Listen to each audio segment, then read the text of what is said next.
This video is about managers and the management process. So, we live in the 21st century. The 21st century is vastly different from the 20th century. The speed at which things change, and therefore the speed at which organizations need to respond, is dramatically different from the speed at which those things happened in the 20th century. And that really puts new challenges in front of managers in today's world. And while considering management, we need to take this into account at every single step. Along with this is another important factor. A large part of the 20th century was governed by what is known as the agricultural age and the industrial age, meaning most people engaged in agriculture, and then somewhere starting in the 50s, the world started industrializing. That is, in the 1950s, the world started industrializing, and more, the importance was really about capital, money. Who has the money, who can put together the plant and machinery, and hire people and get it going.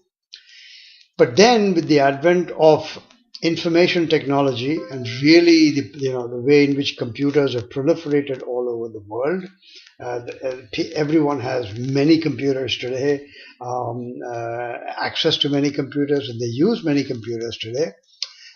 Information has become as important as, or if not more important than, any other form of capital. And that really is what intellectual capital is all about. So in the information age, the type of worker has also changed. I mean, just think about it for a moment. If you're a farmer and you owned a farm and you hired 2 or 3 hands to help with your farming, you could actually stand and watch those workers work. And you could physically see who was doing more work, who was doing less work, who was achieving more, and who was achieving less. And therefore, you could compensate them accordingly. You could, drive them or lead them accordingly.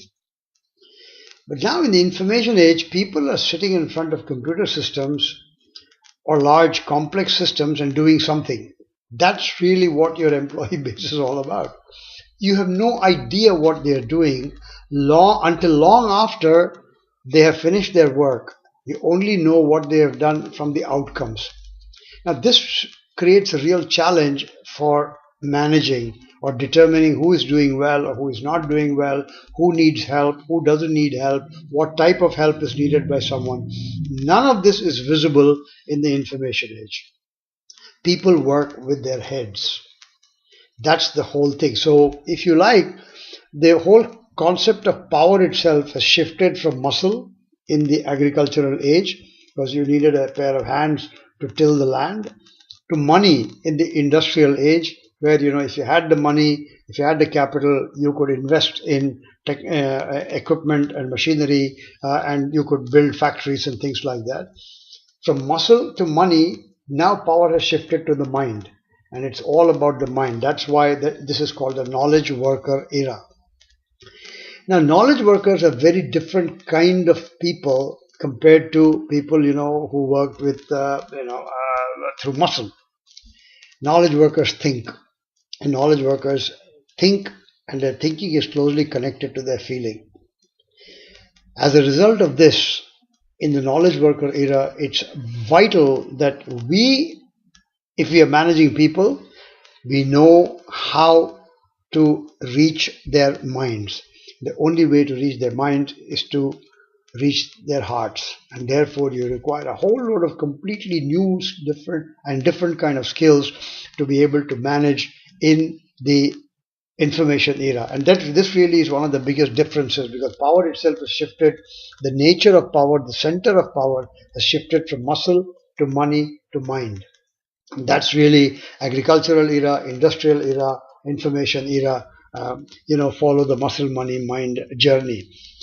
This being the case, we have to remember that the people factor becomes much more magnified. It's about how you hire, it's about how you induct and look after people once they come in, how you train and develop them. and how you deal with them on a day-to-day basis, how you appeal to them. A knowledge worker can only be inspired to do what you want him to do. You cannot force him or her to do what you want him or her to do. This is the biggest difference. You could force a laborer in the fields, but you cannot force a knowledge worker, because the knowledge worker knows that the actual work that he or she does is not visible to you. Only the outcome is visible to you. So let us all understand the importance of the 21st century. So on one hand, you have speed. You need to be very agile in the 21st century because things change very fast. At the same time, you also need to recognize that the type of persons you deal with, the type of people, and I'm not just talking about people who work with you, it's your customers, it's your vendors, the community in which you work, the government under which your operation operates, all of that is a different kind of animal in the 21st century. So we must keep this in mind whenever we talk about management in the 21st century. Now that's one aspect. The other aspect is to just stand back and think, what does a manager do after all? What actually does a manager do? And to put it, the briefest definition I could think of what a manager does is that a manager gets things done. I'll repeat that. A manager gets things done. A manager does not start doing everything by himself or herself because he or she is responsible for so many things that he or she cannot do everything by himself or herself. He or she gets things done with the help of resources. The resources could be human, the resources could be financial, the resource could be technological, whatever it is. The manager gets things done. And when a manager gets things done, the one element through which the manager gets things done is people. And the way in which the manager gets things done determines the long-term success of the manager. And please remember the term long-term. You can easily achieve results short-term. That's no big deal. But to replicate it over a long period of time, that really is where the magic is. It's very, very important to remember that a really capable manager gets things done again and again, is able to consistently get things done. Now, obviously, we have different levels of managers in an organization. You have the frontline worker who directly deals with the customer and serves the customer. On top of the frontline worker is what you have the supervisors or the first line managers. They then report to the middle managers. The middle managers then report to the top managers. The top managers are also called the C-suite managers. C standing for the word chief. Chief executive, chief financial officer, chief technology officer, chief marketing officer, chief people's officer. So they're all chief. They're responsible for the gamut in that area. So it's called the C-suite. And the C-suite managers report to the chief executive, who is also a chief, the chief of chiefs, if you like, and they report to the board of directors. Now, whether you are a for-profit company or a non-profit company, the structure is pretty much the same. The only difference is that a non-profit company's main objective is for social good, for social causes. The purpose of a for-profit company is really for commercial purposes, to make a profit. But when I say make a profit, let me just stand back and give you a quick feel for what I understand by capitalism, or the kind of capitalism I think is sustainable and the right kind of capitalism. I believe that the only kind of capitalism that can last and sustain is compassionate capitalism. Compassionate capitalism is a form of capitalism where everyone wins, or everyone has the opportunity, the almost equal opportunity to win. On the other hand, you have cruel capitalism. Cruel capitalism is where one person says, it's all for me and none for you. It's really driven by the mentality of, scarcity. Things are very scarce, so I must hoard everything. The cruel capitalist tries to, take all profits for himself and take all benefits for himself or herself, leaving nothing behind. And in many ways, the world of capitalism today, capitalism as it is practiced in America and many other countries today, is cruel capitalism, which is why you have a handful of billionaires owning more than 90% of the rest of the country. That is unsustainable. Remember, the French Revolution itself was a result of that. And we are not very far from the French Revolution if we continue practicing cruel capitalism. So, compassionate capitalism is a very good example of compassionate capitalists in the American society, in the context of American companies. I can straight away think of two or three people. One is Herb Kelleher, who founded Southwest Airlines. Sadly enough, he died on the 3rd of January 2019. It's unfortunate that he died, at the age of 87. But he founded Southwest Airlines, which is a very, very compassionate company. Starbucks was founded by Howard Schultz. Howard Schultz created another company where he says, it is immoral to arrive at the finish line all alone. And Howard Schultz's whole life embodies that. Third person I can think of is Bill George of Medtronic, who really believed that, the more you give, it's not the make the pie bigger so that everyone gets a slice of it. It's not that how big a share of the pie do I take. It's about making the pie itself bigger, not just my share of the pie bigger. Because if you make the pie bigger, your share of the pie will become bigger. That's really what compassionate capitalism is all about. So we have these three levels of management, where we said, the frontline worker reports to the supervisor, the immediate frontline supervisor. The supervisor reports to the middle manager reports to the top manager. On the other hand, there's another philosophy called the Upside-Down pyramid, where the philosophy is that no, the customer is king, the customer is queen, the customer is king, crown prince, the customer is the boss. And immediately below the customer is the frontline worker who supports the customer and serves the customer. Below that is the frontline supervisor, the first line supervisor. Below that is the middle manager. And right below that is the C-suite, the senior executives, the top managers. And underneath that is the board. So it's an exact opposite way of thinking, that we are here to serve the customer. If we are here to serve the customer, then the customer has to be boss. Which brings me to one important factor. Whether you believe in the upside-down pyramid or not, remember one thing. The customer pays your salary. Your boss does not. The owner of your business does not. If the customer does not walk in to give business, your owner or your boss will not have the money to pay you. So at the end of the day, it's about the customer. The customer is one who determines what happens and how things happen. So now you have these large companies like FedEx, 3M, Google, Apple, Amazon. How do you run organizations that are this large? Well, whether they're that large or whether they're a small, 5% or 10% company, some of the things are the same. It's no different. And really, it's about having a set of processes for managing, and having a set of established processes for managing in a scientific way, where you combine the art and science of management and bring together the best out of you.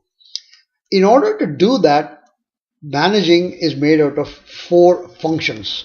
It's planning, organizing, leading, and controlling. Planning is all about, hey, what do I want to achieve? Setting objectives. You say, okay, what is it that I want to get done? And by when do I want to get it done? So setting objectives, that's what a plan is. And say, how do we go about it? Once you have a plan, you've got to draw up some kind of a sketch of how am I going to get there. For example, if you say, I want to get to San Francisco by 6 p.m., that's my objective. Then you have to have a plan. Okay, am I going to drive? Am I going to take a plane? Am I going to take a bus? How am I going to walk? What am I going to do? How am I going to do it? All that will decide, exactly how you'll go about it. For example, if you say, I'm going to drive, okay, I must have a car. I must have money for fuel. I must have a map, or I must know how to, how to get to San Francisco. Will I have enough gas for the whole ride, or do I have to fill in gas? Or will I drive an electric car? Even if I have an electric car, the best electric cars run only 300 miles in one full charge, then, where do I go to charge? So This then becomes, how do I go about it? So the first thing is planning, setting objectives, deciding how to go about it. When you run a company, then you got lots of people. You got lots of different things to be done. People have to serve customers. People have to deal with vendors. People have to deal with the government. People have to deal with the bank. People, I mean, there are a whole load of things. You got to deal with people. The people who work with you. There are so many activities involved that once the organization becomes somewhat large, one person alone can't do it. You need a handful of others to help you to achieve it. That's where organizing comes in. So organizing decides, okay, how now, I mean, who is going to do what? Who is going to look after the money part of the story? Who is going to look after the customer part of the business? Who is going to look after the vendors? Who is going to look after our people? Who is going to look after the rules and regulations that we need to make sure the government is fulfilling those rules and regulations? That becomes organizing. In order to do that, if you got a plan, then you must know whether you're meeting that plan's objectives or not. For example, if you say I've got to reach San Francisco by 6 p.m., then you must know where you should be at 4 p.m., where you should be at 2 p.m., and where you should be at 12 p.m., which will give you an idea when you should leave. When should I start? So this knowing where I should be at 2, how much gas should I fill, all this has to be thought about in advance. And then you say it is 2 p.m. now. If supposing I left Los Angeles at 12, it's a 6-hour drive, roughly 6 or 7-hour drive. I left Los Angeles around 12 o'clock. By 2 o'clock, where should I be? Maybe somewhere near Buttonwillow. Then you ask yourself at 2 o'clock, am I near Buttonwillow or not? Because if I'm not near Buttonwillow, if I'm too far, not too short of Buttonwillow, that means I'm behind time. If I'm far ahead of Buttonwillow, I'm ahead of time. That helps you determine whether you are on track or not. That is the control function. So the control function is closely related to planning, which brings me to one important statement, and I want all of us to remember this. Planning and control are like twins. So controls presuppose the existence of plans. You cannot have control if you do not have a plan. If you do not know that, if you don't have a plan that you're going to be in San Francisco at 6, it doesn't matter where you are at 4 or 2 p.m. You understand? So controls presuppose the existence of plans. That's a very, very important thing to remember. They go hand in hand. They are like twins. The control tells you whether you are actually aligned with meeting the objective, whether it's likely that you will meet the objectives or not, or else should I speed up? Should I slow down? I mean, those are the corrections you will apply, adjustments you will apply based upon the results that you see and see how closely they match with what you had originally planned.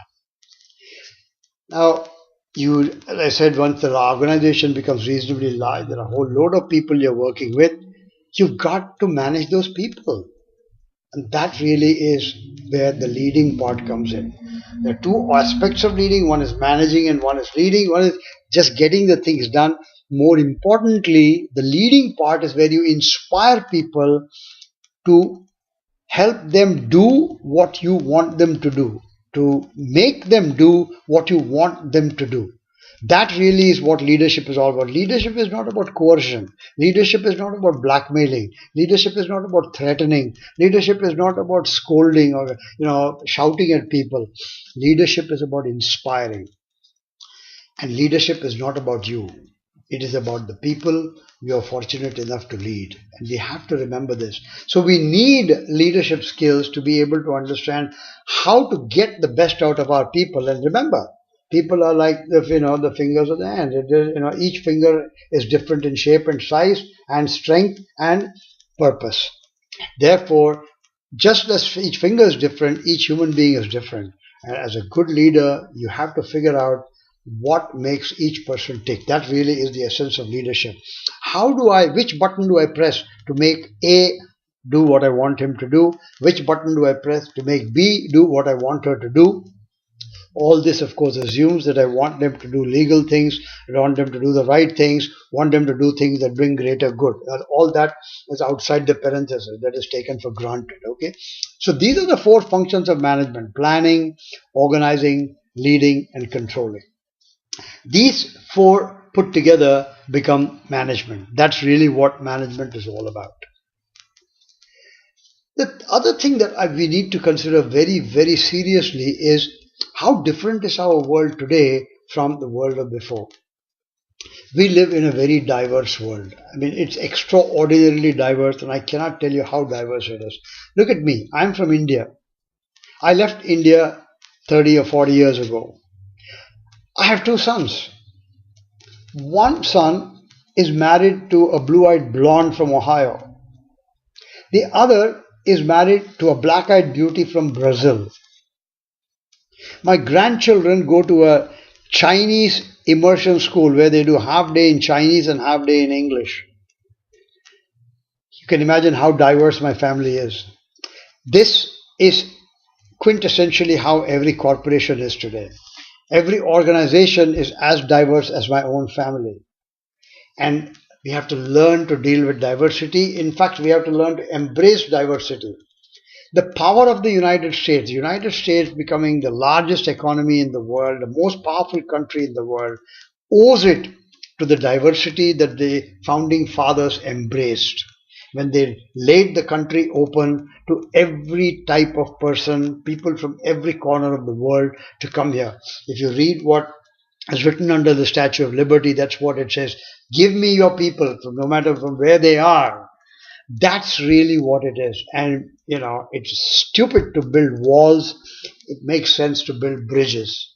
The whole country was built on the concept of building bridges, not walls. We have to learn to deal with diversity, meaning we have to learn to embrace and understand and respect other cultures. People are different, not better or worse. This is something we have to deeply understand, regardless of gender, religious belief, sexual orientation, color, height, no matter what, people are the same inside. If you go to hospital and you are in need of blood and you get blood from the blood bank, you have no idea where that blood came from. The blood color of that blood is red. You don't know whether it came from a person who was African American, was Indian, was Pakistani, was red, Native American, was white American. You don't know. That saves your life. And at that time, you don't ask, "Hey, is this coming from blood coming from a person who's same as looks like me, talks like me, thinks like me?" No. And that really is what diversity is all about. In a very, very diverse world, it's a globalized world. Mind you, the world, every part of the world is connected together. It's important to learn the power of diversity and to embrace diversity. This really is the essence of managing the manager and the management process. It will prepare us to be able to study management in greater depth.